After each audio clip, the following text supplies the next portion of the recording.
Hello friends, कैसे हैं आप लोग। आज हम लोग पढ़ेंगे master in gender and development studies MAGD MGS 004 के खंड 1 में इकाई 1 नीति निर्धारण में जेंडर चेतना का औचित्य, जिसमें आज हम लोग पढ़ेंगे जेंडर सचेतन की नीति बनाना। तो वीडियो स्टार्ट करने से पहले जो भी फ्रेंड्स हमारे चैनल पे नए आए हैं, कृपया चैनल को सब्सक्राइब कर ले और बेल आइकन को प्रेस कर दे, ताकि जो भी लेटेस्ट वीडियो हमारे चैनल पे आए वो सबसे पहले आपको मिल सके। तो आइए ज्यादा टाइम को न किल करते हुए चलते हैं अपने टॉपिक पर, जेंडर सचेतन नीति बनाना। तो वीडियो के स्टार्ट करते हैं। समाज की जरूरतों और हितों के संसाधनों को आवंटित कैसे करें, इसके बारे में नीति बनाना सामाजिक और राजनीतिक निर्णय करने की प्रक्रिया है। इस प्रक्रिया का परिणाम एक कूटनीतिक नीति है, जो स्पष्ट योजना होने से नीति कार्यान्वयन अंतिम परिणाम है।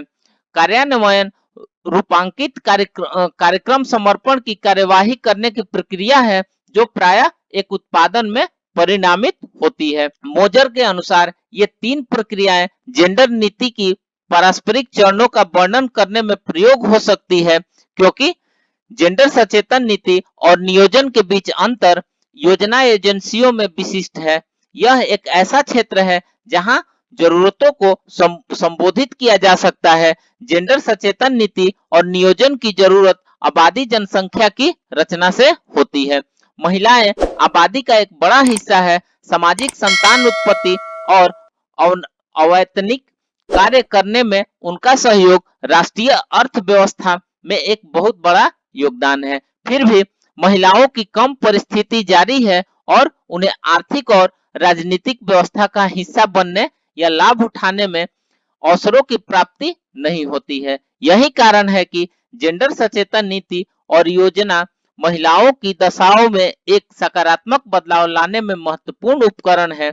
जेंडर सचेतन नीतियों और योजनाएं महिलाओं के विरुद्ध भेदभाव के नमूने के उत्तर है।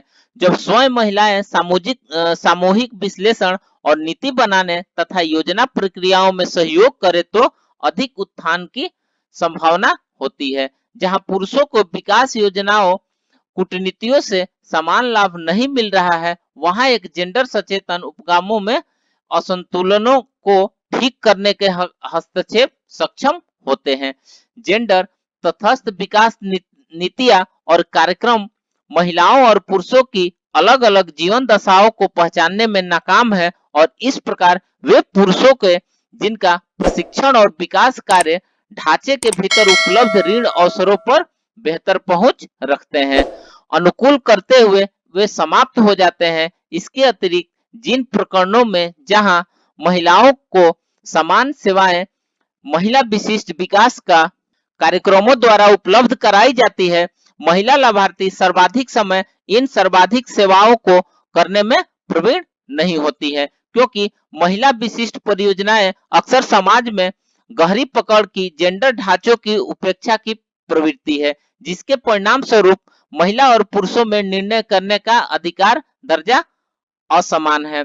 जेंडर नीति की अनुपस्थिति विकास योजना बनाने में एक बड़ी समस्या पहचानी गई है। सामान्यतः 4 बड़े योजना चक्र है: समष्टि, क्षेत्रीय नीति चक्र, सहायता चक्र और परियोजना चक्र। सभी 4 योजना चक्रों और प्रत्येक चक्र के विभिन्न चरणों में सर्वत्र एक जेंडर दृष्टिकोण का समावेश जेंडर सचेतन नीतियों में संस्थानों के भीतर योजनाओं और कार्यक्रमों में बदलाव करने की संभावना को सुदृढ़ करेगा और समष्टि प्रक्रिया में बदलाव के लिए एक आंतरिक मार्गदर्शक के रूप में कार्य करेगा। नीतियों और कार्यक्रमों में जेंडर मुद्दे बनाना जेंडर मुख्य धारा प्रवाह प्रक्रिया का मुख्य अंग है।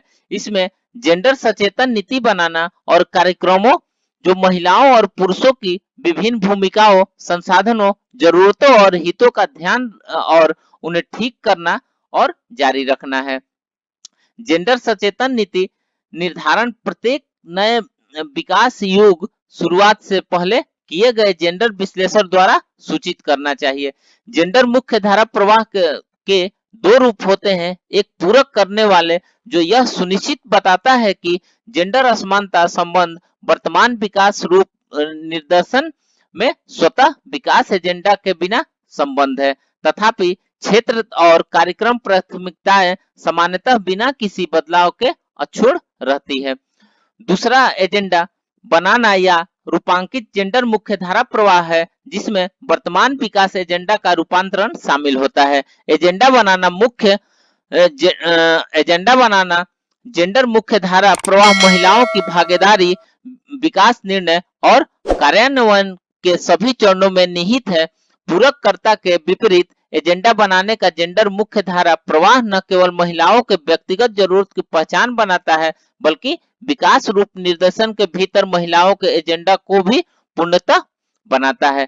नीतियों और कार्यक्रमों में जेंडर मुद्दे बनाने का पहला कदम एक उपयुक्त नीति क्षेत्र का चयन है। सर्वाधिक नीति क्षेत्र जेंडर मुख्यधारा प्रवाह के लिए प्रासंगिक है, लेकिन उन क्षेत्रों से आरंभ करना आसान हो सकता है जो जेंडर समानता जैसे शिक्षा, बाजार, परिवार नीति आदि सफलता के लिए साधारणतः मुख्य क्षेत्र पहचाने जाते हैं।